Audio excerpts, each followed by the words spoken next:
Janet and John go to the village post office. Yes. Today, You haven't even started. Janet and John are going to the village post. See John put on his postmaster general costume with high boots, a frock coat, a tricorn hat, tassels around the top, and a gold cockade. John wants to buy a present for his friend Alan, who's going on holiday to the seaside. Janet says, "I'm just going to the supermarket to pick up some lunch. Could you manage to go to the post office on your own?" "Yes," says John. Oh, no. "I'll meet outside in a minute." John skips down the road to the post office to see the painted blue pegboard with baby clothes and knitting patterns on it. Ding-a-ling goes the bell. "Hello, John," says Mrs. Dempsey. "You look very dashing today. I like the braid all down those trousers." See John blush. John says, I'm looking for a holiday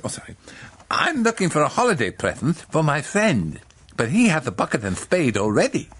Mrs. Dempsey says, What about a nice rubber ring for the beach?" "Oh, yes," says John.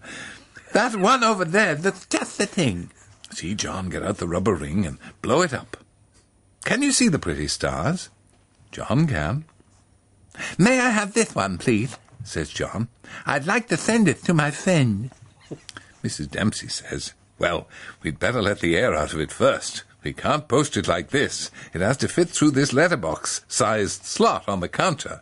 Otherwise we have to charge extra for it as an oversized parcel." See Mrs. Dempsey and John press the air out of the rubber ring. What fun. Mrs. Dempsey wraps up the present in brown paper and ties some string around it.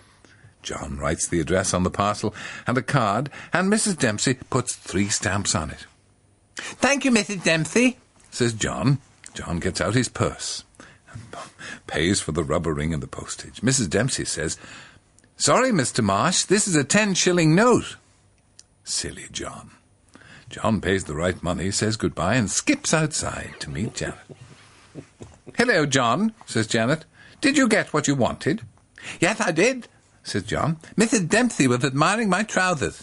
She showed me that she had just what I was looking for, and said she'd be more than happy to handle my mail package, but said that she'd need to measure it first in case she needed to charge me extra. She gave me a hand to deflate it behind the counter."